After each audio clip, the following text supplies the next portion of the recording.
Iniciamos en esta última jornada laborable de la semana y esta última picota de esta semana previa, por cierto, a los carnavales que se van a celebrar ya la próxima, en la que estaremos retransmitiendo en directo el concurso de agrupaciones de chirigotas, comparsas, cuartetos y agrupaciones juveniles desde el Palacio de Congresos de Mérida. Pues vamos a tratar estos últimos temas que nos ha dejado la semana para analizar. Para hablar de ellos tenemos con nosotros a Paco Miranda. Buenas noches, ¿cómo estás, Paco? Buenas noches, Fran, bien, estupendo. Esperando el agua, que por fin parece que este fin de semana va a aparecer. Porque estamos muy contentos con el tiempo, que nos favorece, nos permite que salgamos a la calle y un poquito además aliviados de ropa y todas estas cosas, pero no es menos cierto que el agua... Hace falta el agua, ¿eh? Sí, siempre es oro, pero en esta ocasión vamos a considerar que son diamantes, vamos. Totalmente. Rosaluz Fernández, buenas noches, ¿cómo estás? ¿Qué tal? Muy ¿Y bien. tú que viajas mucho por ahí, se ve la tierra seca o no? Se ve, depende de la zona. Depende de la zona. A mí que me gusta ver de vez en cuando cómo va el embalse de Aranje y tal, cuando tengo oportunidad de pasar por allí, está demasiado seco. Está demasiado seco, hace falta mucha el agua, muchísimo, sí. muchísimo. Vamos a tener que sacar los santos, como se suele decir, a ver si acaso moviéndolos llueve. Bueno, pues a ver si acaso este fin de semana llueve y predicción de que por la tarde, en la tarde de mañana sábado y sobre todo a partir del domingo a mediodía, pues tengamos chubascos y precipitaciones en cantidad como para que nuestro campo se alivie un poquito y nuestros embalses recojan agua, porque peligra el riego en algunas zonas de la región. Pero vamos a hablar de otras cuestiones. Concretamente, en materia política, ayer se celebró pleno en la Asamblea de Extremadura. Tiene que ver con la información del COVID, la que da la Junta de Extremadura. El Grupo Parlamentario Socialista en esta institución, el Parlamento extremeño, ha votado en contra de una propuesta de impulso presentada por el Partido Popular y apoyada por Ciudadanos y Unidas por Extremadura, en la que se reclamaba a la Junta que retomara la información diaria sobre positivos, ingresos hospitalarios y fallecidos por COVID, información que hace ya varias semanas, yo creo que cerca de un mes, no se otorga de forma diaria y solamente queda relegada ya a los jueves. De esta forma, la mayoría absoluta de los socialistas han permitido rechazar una propuesta en la que el Grupo Popular pedía a la Junta que cumpliera de forma inmediata con la legislación vigente, publicando y actualizando cada día todos los parámetros referidos al impacto del COVID-19 en la región, tanto por provincias como por municipios, como hacía anteriormente, garantizando así, dice, el derecho de los ciudadanos en materia de información y transparencia en el ámbito de la salud pública. Una información que se relegó, se vetó al final para, según palabras del propio consejero de Sanidad, recuperar más la normalidad y no asustar a la gente, y por otra parte hay gente que necesita y que quiere seguir informado y quiere acceder al menos a tener ese derecho de información a los positivos y a la evolución de la pandemia en la que estamos inmersos. Vamos a poner esta primera cuestión sobre la mesa. Paco, ¿tú qué opinas? ¿Eres partidario de dar información o no? Mira, Fran, yo partiría de una premisa, y lo has dicho tú en la exposición, y es que el cumplimiento de la legislación parece que tendría poca discusión, por lo tanto, a partir de ahí es tan sencillo como cumplirla, y si esto es que la información llegue de forma inmediata y pormenorizada, pues no habría más que discutir. Pero yo, por otra parte, también creo que no hay derecho a que se ejerzan esos tutelajes como si la población no tuviera capacidad o no fuera lo suficientemente madura. Digo esto porque se desprende de las palabras del propio consejero desde el punto de vista de buscar la normalidad y no asustar a la gente. Mire usted, la gente se asusta o se deja de asustar en función de la información que llega, a mi juicio. Es más, todo cuanto da como resultado pues la incertidumbre de pensar que no se nos cuentan las cosas correctamente, lo que genera precisamente es lo contrario, incertidumbre y desconfianza.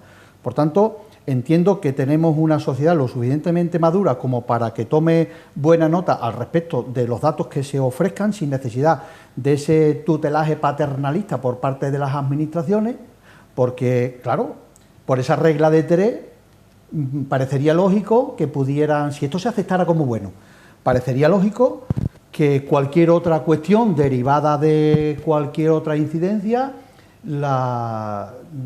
los gobernantes pudieran determinar qué debemos de conocer y qué no. Y yo, francamente, en democracia, este planteamiento me parece que está absolutamente fuera de lugar y de contexto. O sea, yo no necesito que nadie vele por mis intereses en ese sentido. Yo quiero saber los datos, porque luego esto que da como resultado, a mi juicio también, es una falsa normalidad o tranquilidad. No olvidemos que al final los datos, cuando llegan, nos damos cuenta de que aún están muriendo muchísima gente. Pues dice, bueno, sí es verdad que están bajando las incidencias, que esta curva parece ser que está ya en descenso, pero eso nos lo alumbran los datos objetivos. Pero al mismo tiempo también sabemos que está muriendo todavía un número enorme de personas a consecuencia de esta pandemia, y no me parece justo de ninguna de las maneras que esa falta de confianza, o al revés, esa confianza falsa pueda generar que la gente empiece a descuidar esas medidas de protección que se deben de tomar y empecemos a banalizarlo, porque se viene escuchando aquello de gripalizar o de convertir la enfermedad en algo pues mucho más liviano, y entiendo que es nada más lejos de la realidad. Porque además, si algo es cierto, es que no hay seguridad absoluta en nada. Y esto lo estamos viendo en cuanto los que realmente saben nos ofrecen datos donde acaban casi contradiciéndose, porque la casuística da absolutamente de todo. Por lo tanto, entiendo que deberían de darse los datos como se venían dando, porque además así lo marca la legislación, y que después la gente ejerza la responsabilidad, pero con todos los datos en la mano, no con un poco de engaño, a mi juicio sería. En ese sentido. Bueno, pues ayer precisamente conocimos los datos, como son los jueves, cuando se pormenorizan por áreas de salud, no así por municipios.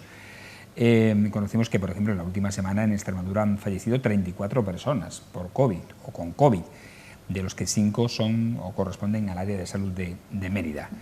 Y ayer en el área de salud de Mérida se registraron solamente en una jornada 155 positivos, que es un número 152, que es un número importante todavía, y si bien es cierto que, tal como has dicho, Paco, la tendencia y la incidencia acumulada va en estos momentos en descenso. Rosa, ¿tú qué opinas? Yo creo que, aparte de todo lo que ha dicho Paco, que bueno, tiene su parte de razón, creo que viene también motivado, yo creo que es una actitud que viene motivada principalmente por la respuesta de la población. La población ya entiende que esto es una cosa que hay que aguantarla, hay que sobrellevarla de la mejor manera posible, que ha empezado a quitar mucha importancia en los últimos meses, desde hace ya bastante tiempo se le ha ido quitando importancia a esto, ha ido recuperando una normalidad dentro de las limitaciones que esto conlleva. Entonces yo creo que es casi como una tendencia natural a la respuesta que está teniendo la sociedad con la misma pandemia. Ya la pandemia no se ve tan opresiva, porque sería la palabra más correcta, que al principio, cuando todo el mundo tenía miedo absolutamente de todo el mundo temía salir a la calle sin una mascarilla, todo el mundo tenía miedo de contactar con cualquier persona, de darle la mano, de darle un abrazo a cualquiera porque se podía contagiar.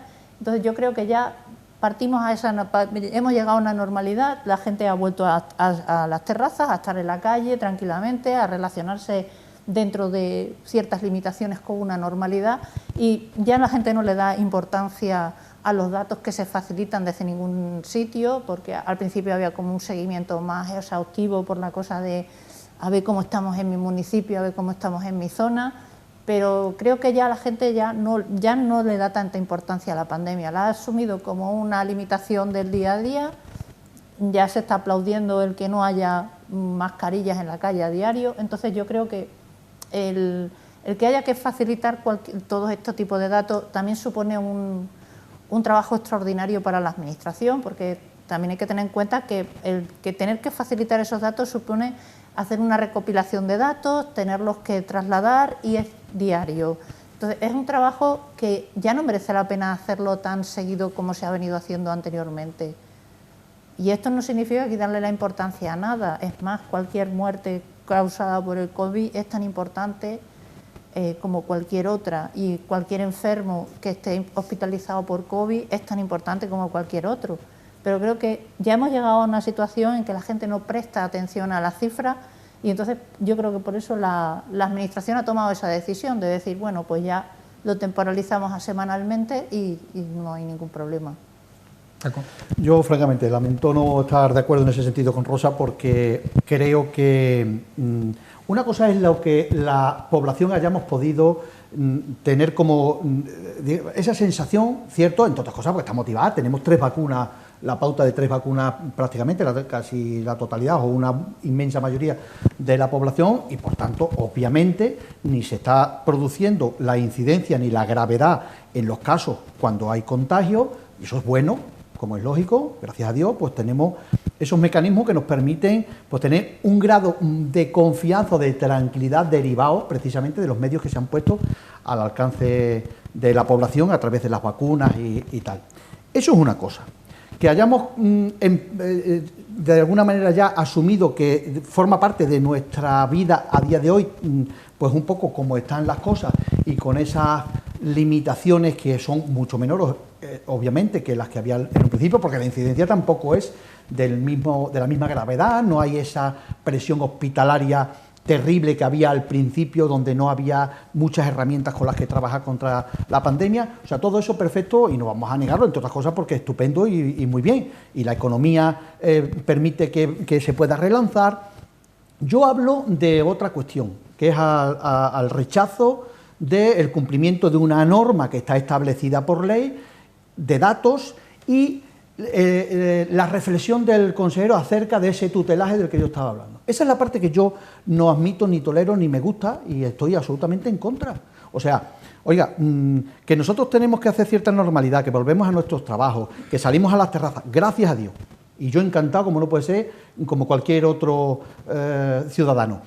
Pero no quiero que me hurten lo que por derecho me corresponde, para que yo sepa exactamente en qué punto me encuentro y yo personalmente tenga la posibilidad de tomar mis decisiones. Que no necesito que me las tomen otros, y sobre todo no es que me las tomen otros, es que además, hurtando esa información, no me están dejando tomar una decisión ilustrada. O sea, si a mí me ocultan datos y yo empiezo a ver, o por lo menos desde las administraciones se me empieza a dar un rango de normalidad que después no se acaba correspondiendo con la realidad, probablemente es verdad que acabaré teniendo una relajación mayor. Probablemente me voy a relajar más, pero no porque yo considere que deba de relajarme, sino seguramente porque me están confundiendo, porque me engañan. Si no me cuentan las cosas como son, yo tampoco tengo esa oportunidad de tomar decisiones. Y entiendo, vuelvo a repetir, en democracia creo que somos lo suficientemente maduros como para tomar nuestras propias decisiones, que luego la libertad de cada uno de tomarlo o banalizar las cosas, o por el contrario otras personas, que es verdad que lo están viviendo muy mal y de una forma muy opresiva porque les está suponiendo un hándicap afrontar esto. O sea, tendríamos seguramente los dos polos opuestos, pero al menos la inmensa mayoría que tenga la capacidad de tomar decisiones en base a datos reales. Yo no necesito que a mí me tutelen, lo digo francamente, y es algo que no admito ni tolero. Creo que en democracia eso es algo que está más que superado y que no debe de producirse ni consentirse tampoco. Que las administraciones tomen decisiones por nosotros porque nos consideren inmaduros para tomar decisiones. Y cuando a mí me dicen que es para no alarmar, oiga, no, mire usted, a mí usted no me alarma con esos datos. Me pueden alarmar los hechos de esos datos, pero los voy a asumir yo, que soy mayorcito y soy capaz de dilucidar y de sopesar qué importancia tienen o dejan de tenerla, porque yo escucho no solamente a las administraciones, sino a las personas doctas, a aquellos que tienen algo que decir al respecto con avales científicos, y yo tomo decisiones en base a todo cuanto me llega por la información que recibo. Claro, si a mí se me empieza a capar esa información y se me empieza a ocultar, pues probablemente tomaré decisiones equivocadas, porque no tengo esa información. Yo esa parte no estoy para nada de acuerdo, lógicamente. Yo creo que para tomar la decisión de que si tienes que seguir llevando los mismos hábitos o no los tienes que seguir llevando, o si es más conveniente ponerte mascarilla o mantener la distancia de seguridad, se necesitan datos. Yo creo que todavía no nos hemos enterado de qué va la película, básicamente. O sea, aquí lo que se trata es de que cada uno tiene que protegerse. Y el que se tengan más o menos datos no va a impedir que una persona se contagie porque no tome las medidas adecuadas, o va a hacer que se contagie más rápido. Eso está clarísimo. O sea, aquí lo que hay que tener muchísimo en cuenta es que hay que seguir manteniendo las medidas de seguridad que se han impuesto, y el que se faciliten más o menos datos no va a variar que se tomen esas medidas de seguridad y mucho menos que se ralenticen los contagios. De hecho, facilitando muchísimo los datos y teniendo unas medidas más estrictas de seguridad, ha habido muchísimos más contagios que ahora. Entonces, yo creo que esto no influye, eso ya es cada uno como lo vea, pero yo no entiendo que no. Bueno, tenemos que hablar ahora de otra cuestión. Nos metemos en prácticamente periodo preelectoral. Queda un poco más de un año. En mayo quedará un año para las elecciones. Y hay algunos partidos que todavía no tienen candidato o presidente de la propia entidad, como es el caso del Partido Popular. El presidente de esta formación, José Antonio Monago, ha vuelto a reiterar que no hay fecha todavía para el Congreso Regional de este partido, al que no ha confirmado si se presentará a la reelección o no.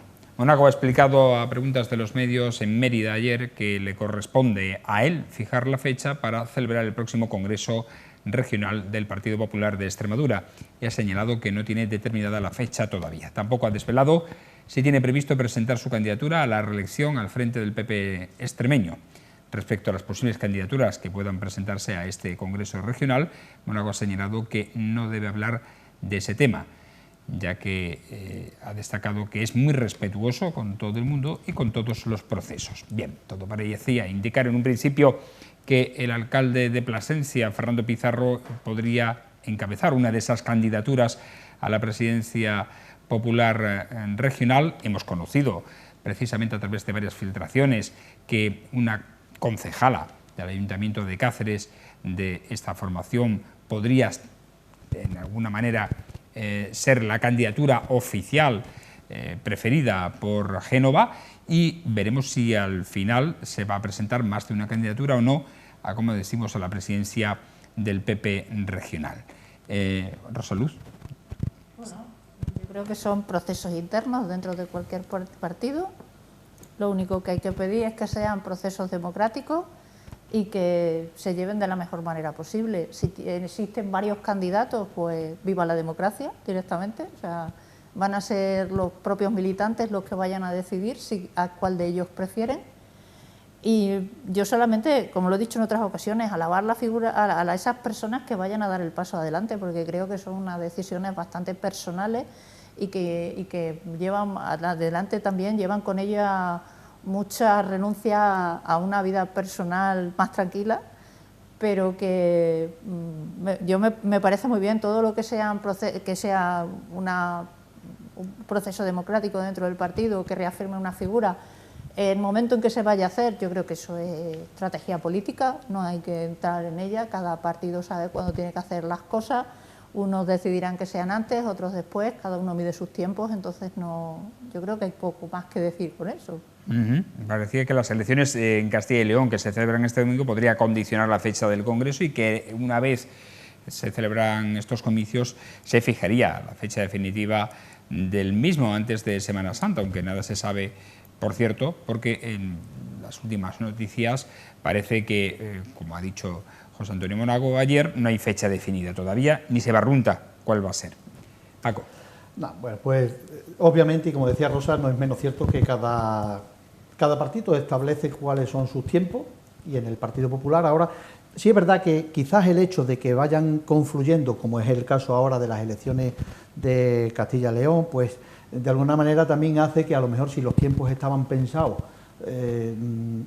para que se celebrara con anterioridad, pues sí que es verdad que paralizan, porque al final es no distraer la atención de los propios afiliados y que cuando haya un congreso se esté en lo que se está. Ahora mismo se está en elecciones y por tanto pues entiendo que desde la dirección del partido se ha creído conveniente dejar correr hasta que estos comicios finalicen y a partir de ahí decretarán la fecha.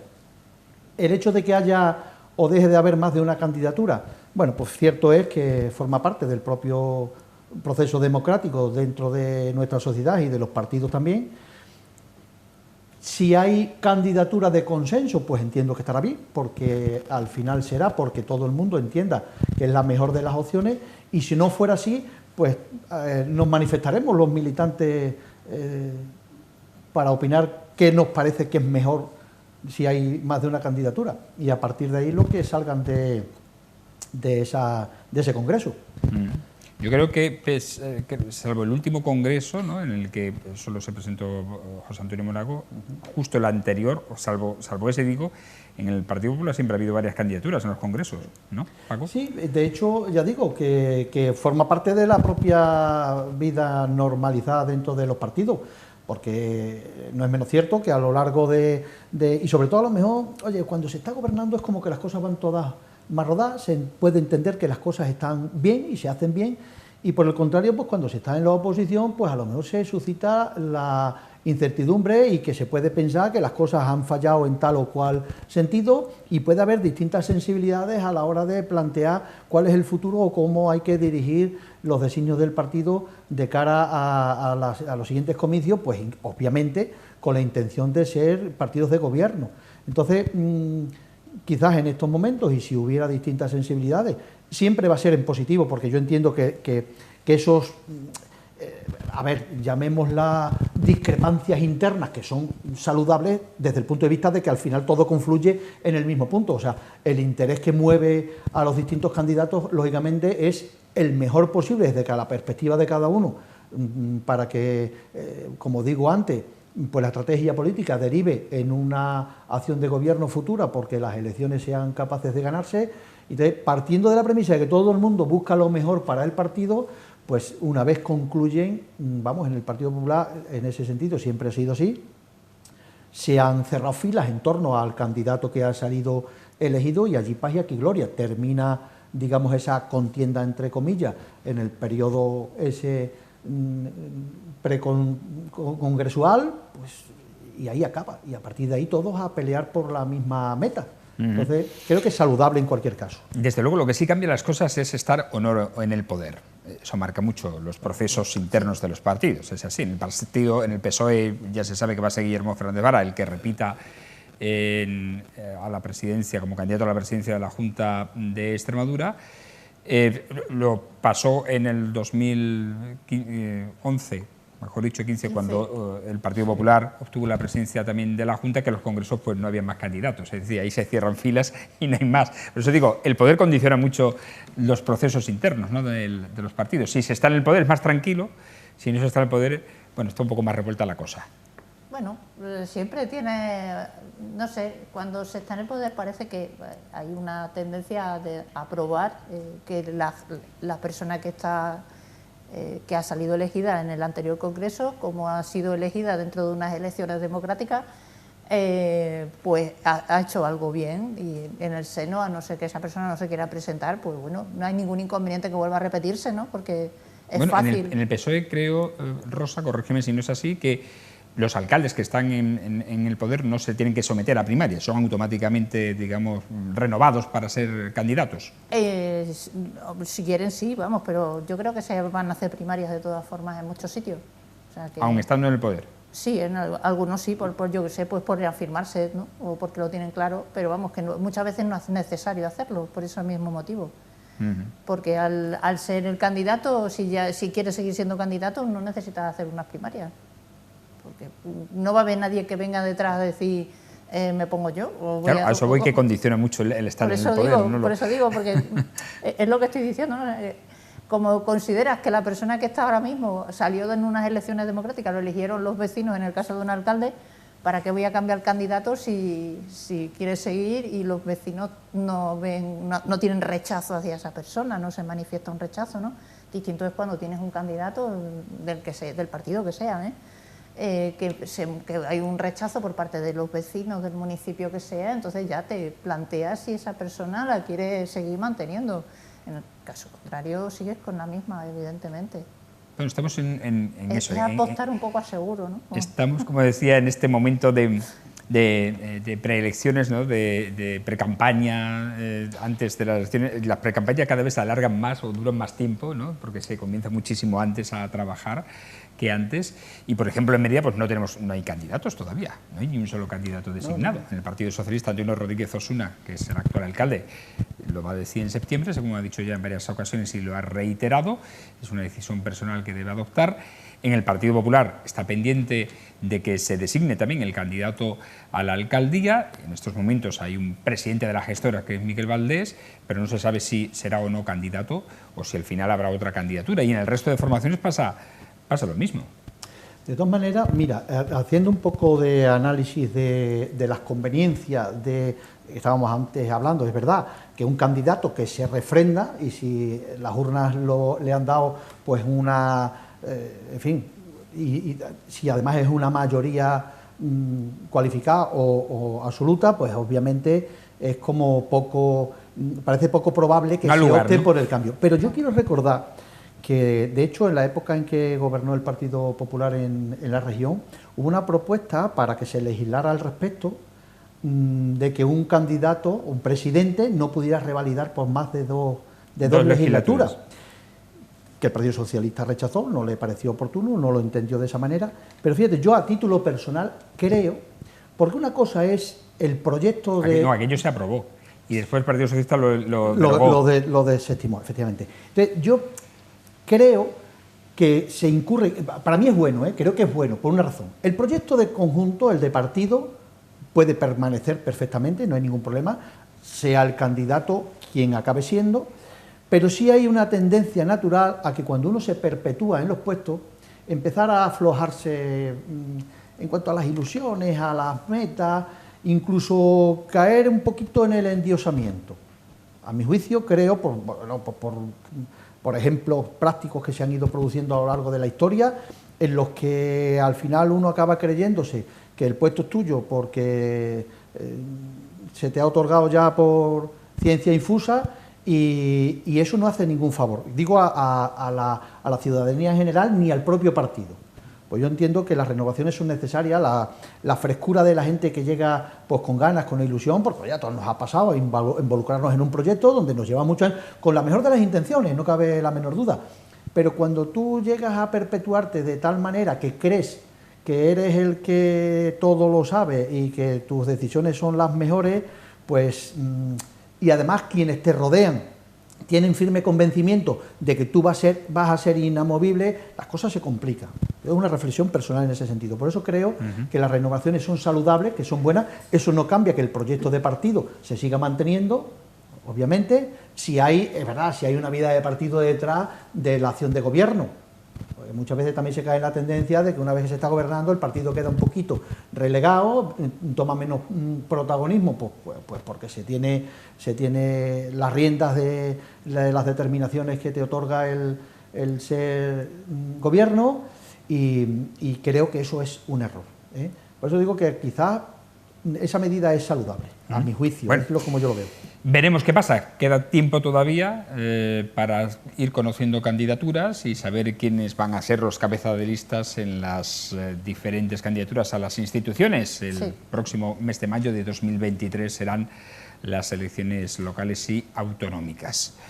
Y además va a ser un año muy parecido al del 19, porque va a coincidir también con las legislativas y no hay adelanto electoral en las nacionales, al Congreso y al Senado. Por lo tanto, va a ser un año electoral intenso en mayo y en diciembre. Y veremos los posicionamientos que de aquí a junio se van determinando en cada una de las formaciones. No hay tiempo para más. Agradecer a Rosa su aportación. Gracias, Rosa, que pases un feliz fin de semana. Igualmente, y buenos carnavales. ¿Cierto? Y buenos carnavales, ya estamos ya metidos en ello la semana que viene. Vamos a tener. Por fin. Y gracias, Paco Miranda, muchas gracias y que pases también en un buen fin de semana y ojalá que llueva. Ojalá que llueva. Yo estaré encantado porque el campo empezará a refrescarse y a verdear al margen del agua que hace falta a los pantanos. Pero para los pantanos hace falta que llueva, que llueva. Efectivamente. Pero bueno. Gracias. Y a ustedes agradecerles como siempre su atención, instándoles a que nos sigan en nuestra página web, en televisionextremeña.com y en las redes sociales de esta casa, en Facebook, Twitter, YouTube, Instagram y Twitch. Mañana no estamos aquí, estaremos el próximo lunes, estaremos ya prácticamente en esa jornada carnavalera o carnavalesca, como lo quieran ustedes llamar, de ese concurso que comenzará el viernes día 18 y al que vamos a asistir retransmitiendo en directo ese concurso de agrupaciones. Nos vemos el lunes. Feliz noche, feliz fin de semana. Pues eso, sean muy felices, disfrútenlo mucho.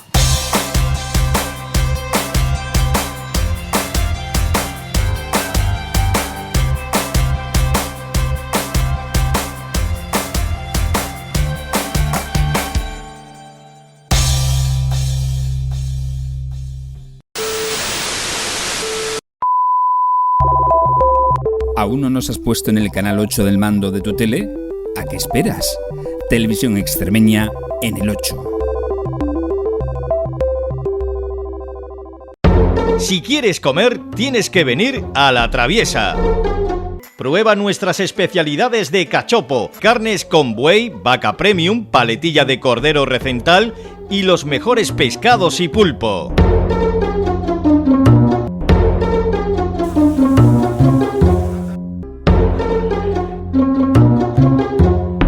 En Mérida, La Traviesa, en la rotonda del Instituto Santa Eulalia.